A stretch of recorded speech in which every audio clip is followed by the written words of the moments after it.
Last summer, I went 78 days without watering my main vegetable bed. Not once. No drip line, no hose, no rain barrel. And the tomatoes, peppers, and beans all produced a full harvest while my neighbour was out at 6 in the morning dragging sprinklers across her yard.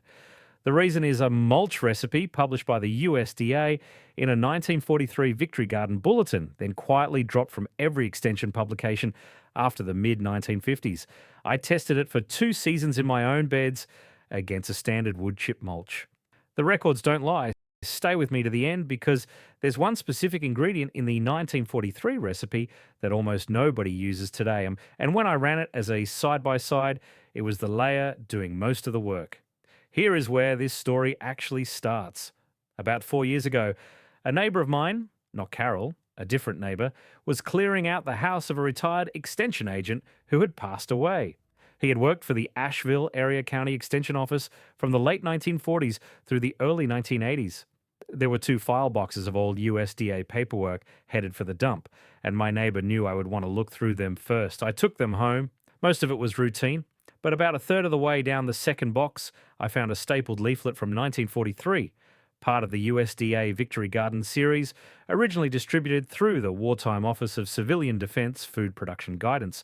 It described a 4-layer mulch system for vegetable beds, and the leaflet claimed, in plain government English, that a properly built bed would need 80 to 95% less supplemental watering than an unmulched bed over a typical summer. 80 to 95%. Now, here is the part that made me start digging. I went looking for that recipe in the extension publications that followed. It is in the 1946 follow-up bulletin. It is in the 1951 revision.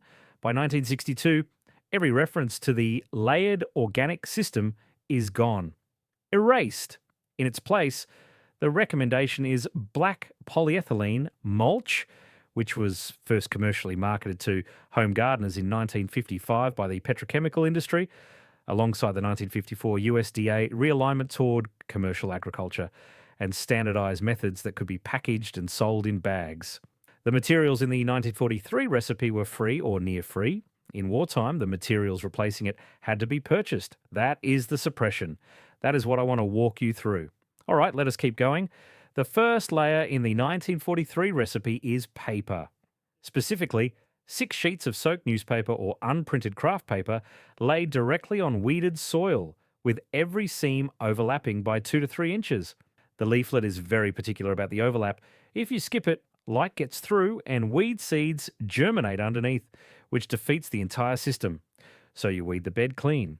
You wet your paper down in a bucket until it is heavy and floppy, and you lay it across the soil like a quilt, 6 sheets thick, every seam overlapped. That is layer 1. The mechanism here is straightforward, but the modern extension publications never describe it this way. The paper is not just a weed barrier, it is a vapor barrier. Wet paper, packed flat against soil, prevents daytime evaporation from the soil surface. Your soil holds water in the top 2 to 3 inches by capillary action. And on a hot July afternoon in Black Mountain, that top layer dries out in a matter of hours unless something is sitting on it. The paper sits on it, and here is the science. The paper itself, being made of cellulose fibers, holds water within its structure for several days after a rain, which means it functions as a slow-release moisture reservoir against the soil surface. That detail right there is the kind of thing that does not get into the brochures because nobody is selling it. You can find 6 sheets of newspaper in your recycling bin. Layer 2 is 2 inches of aged manure or finished compost spread directly over the wet paper, not fresh manure, aged, broken down, screened. In 1943, this would have come from a backyard chicken coop, a neighbour's horse barn, or a household compost pile fed on kitchen scraps under wartime rationing. The leaflet specifically calls for 2 inches, not 1, not 3. I tested that. 1 inch is not enough to feed the system through a full summer. 3 inches is wasteful and starts to crust on top. 2 inches is the number. What layer 2 does is more subtle than it looks. The wet paper underneath is going to start decomposing within a few weeks. As it breaks down, it would normally lock up nitrogen in the soil. Paper is high carbon material, and a high carbon material pulls nitrogen out of the soil as it decomposes, which is one reason wood chip mulch can stunt vegetables if you apply it wrong. The compost layer above the paper feeds that decomposition with its own nitrogen supply, so the paper breaks down without robbing your plants. And the compost also raises what we call the cation exchange capacity of the immediate root zone. That is just a chemistry class way of saying it improves how well the soil holds onto nutrients without letting them wash away. The 1943 leaflet does not use that vocabulary. It just says the compost layer feeds the plants and the paper at the same time, which is exactly what the chemistry says it does. That is the kind of thing that doesn't get into the modern brochures because nobody's selling it. Layer 3 is 3 to 4 inches of chopped straw or spoiled hay laid loose on top of the compost. Loose, not packed. The looseness is critical, and this is where the whole system starts to make sense as a working machine instead of a stack of materials. The straw layer is the insulation crown. It does two jobs. During the day, it reflects sunlight and shades the compost layer underneath, which keeps the soil temperature stable and reduces evaporation. During the night, it does something more interesting. Straw is hygroscopic, and what I mean by that is it pulls water out of the air. Overnight in western North Carolina, even in a dry July stretch, the relative humidity climbs from maybe 40% in late afternoon to 85 or 90% by 4 in the morning. The straw absorbs that overnight moisture into its fiber. As morning comes and the air heats up, the straw releases that moisture downward into the compost, into the paper, into the soil. You have built a hygroscopic gradient. Humidity moves from the air into the straw, down through the system, into the root zone. The paper at the bottom locks it in. The plant drinks it. That is the recipe. Now, here is where I have to be honest with you about how I tested this. I ran a side-by-side comparison in my main raised bed. That is the 4 by 16 cedar bed on the south side of the yard. I split it half and half. On one half, I built the 1943 recipe as specified. On the other half, I used a standard 3-inch wood chip mulch over bare soil, which is what most modern extension publications still recommend for vegetable beds. Same Brandywine and Cherokee purple tomato varieties on each side. Same drip line, same irrigation timer, same fertilization schedule. I ran it for the 2023 season and the 2024 season. The 2024 numbers are the ones I want you to hear. I had a long July dry stretch. 14 days without measurable rain, daytime highs in the low 90s. Across the full 2024 summer, the wood chip side of that bed required supplemental watering 31 times. The 1943 recipe side required watering 4 times, and all 4 of those waterings were in the first 2 weeks after planting, before the system had time to settle in and start working. Once it was established, it did not need water again. I measured soil moisture at 6 inches of depth with a moisture probe across the July dry stretch. The wood chip side averaged 19%. The 1943 recipe side averaged 38%. Twice the moisture in the root zone, with 0 supplemental watering on one side and near daily watering on the other. By harvest, the tomato yield on the 1943 recipe side was 22% higher by weight than the wood chip side. Same variety, same bed, same week of planting.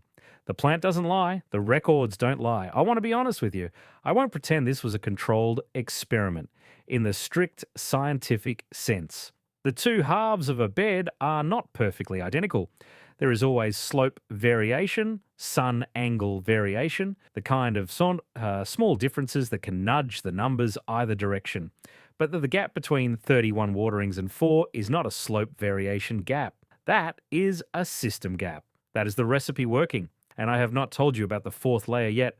The 1943 leaflet calls for one more component on top of the straw. And when I ran my own sub-comparison this past season, that one layer turned out to be doing most of the work. I'm going to come back to that in a few minutes because I want you to remember it. There is one more layer in this recipe, and it is the one I want you to remember. Now, before we keep going, I want to share something with you.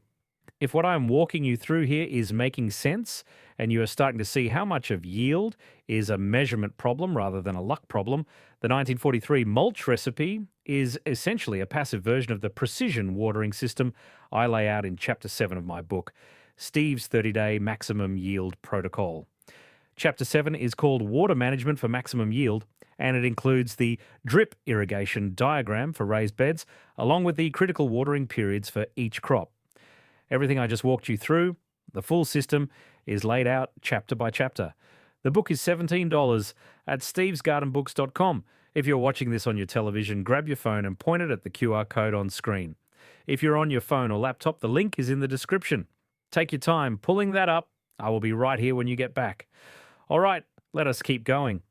Now, here is the part that took me a while to piece together. Why a method this effective got buried in the first place. The short answer is that three things happened almost simultaneously in the mid-1950s, and together they made the 1943 recipe disappear from the extension office shelves. First, in 1955, black polyethylene mulch was introduced commercially. Union Carbide and Dow Chemical pushed it hard through trade publications from about 1955 through 1965.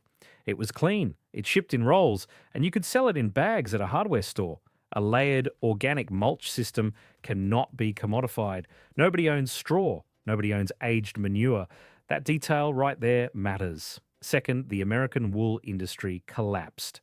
Domestic production fell from around 246 million pounds in 1942 to under 50 million pounds by 1970 because synthetic fibres, nylon, polyester, acrylic, took over the textile market after the war. The waste wool that had been free or near free at every small mill in the country simply stopped being produced at scale. The key ingredient quietly became invisible. Third, in 1954, the USDA reoriented its extension guidance towards supporting commercial-scale, standardized methods. The agents pivoted because plastic could be sold in bags and demonstrated at field days. Layered organic systems could not be commodified, and they varied based on what each household had on hand, which made them impossible to standardize into a bulletin a sales rep could hand out. Now, I want to be honest with you. Black plastic does work. It warms the soil, it suppresses weeds, it holds moisture. At commercial scale, where labour is the constraint, it is genuinely the better tool. I'm not telling you the modern advice is wrong. I'm telling you the older advice was buried before it could be compared properly. What it cost you is real. The average home gardener uses 30 to 50 gallons of water per week per 100 square feet of vegetable bed during the summer. Most of that is unnecessary with a proper layered mulch. Multiply that across 20 seasons of gardening, and you've spent thousands of gallons and dragged a hose around your yard for something that solved itself in 1943.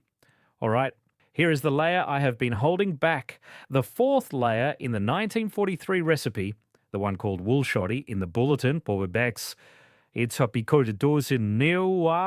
raw wool waste. 1 to 2 inches of it laid as a crown right on top of the straw. This is the layer that does most of the work. Here is the science. Wool holds up to 30% of its weight in water, and it releases that water slowly as ambient humidity drops. The keratin protein matrix, which is a structure that lets wool both hold and release water slowly, also breaks down over 6 to 12 months, releasing nitrogen at roughly 9% by weight directly into the bed below. So it is a slow-release moisture buffer and a slow-release fertilizer in one layer. I ran the sub-comparison last summer, full 1943 recipe with wool on one section. Same recipe minus the wool on another. The woolless version required watering 14 times across the summer. The full recipe with wool, 4. That is the layer. Now, where do you get it? Small wool mills, fibre farm sellers online, or a local sheep farmer who shears in the spring. The belly wool and skirtings, the dirty stuff around the edges of the fleece, get discarded because they cannot be spun. Most farmers will hand you a feed sack of it for free, or under $20. That is enough to top a 4 by 16 bed. Wool was the layer the petrochemical industry could not replace. Its disappearance from home gardening tracks directly with the synthetic fibre takeover after 1955. All right, before I let you go, the 1943 mulch only does its full job on soil that has already been prepared properly. pH in the right range, organic matter where it should be. The compost layered so the biology is alive. That groundwork is Chapter 3 of my book, Steve's 30-Day Maximum Yield Protocol. Chapter 3 is called Soil Reset, the Chemistry of Fertility, and it includes the soil nutrient availability by pH chart and the compost layering diagram. The book is 115 pages, 11 instructional diagrams, $17 at stevesgardenbooks.com. If you're watching on the big screen, scan the QR code with your phone. If you're on a phone already, The link is in the description below. Go ahead and pull that up now. Take a moment. No rush. I will wait. Now you have a piece of what they stopped publishing. If you want the rest of the system laid out chapter by chapter, that is where it lives. So that is the 1943 4-layer mulch, wetted paper, aged compost, chopped straw, and a crown of raw wool. The recipe that ran my main bed 78 days without a hose last summer. Now you know what stopped getting printed after 1955. Next time, I am going to walk you through a Depression-era seed-saving method the extension agents dropped for the same reason.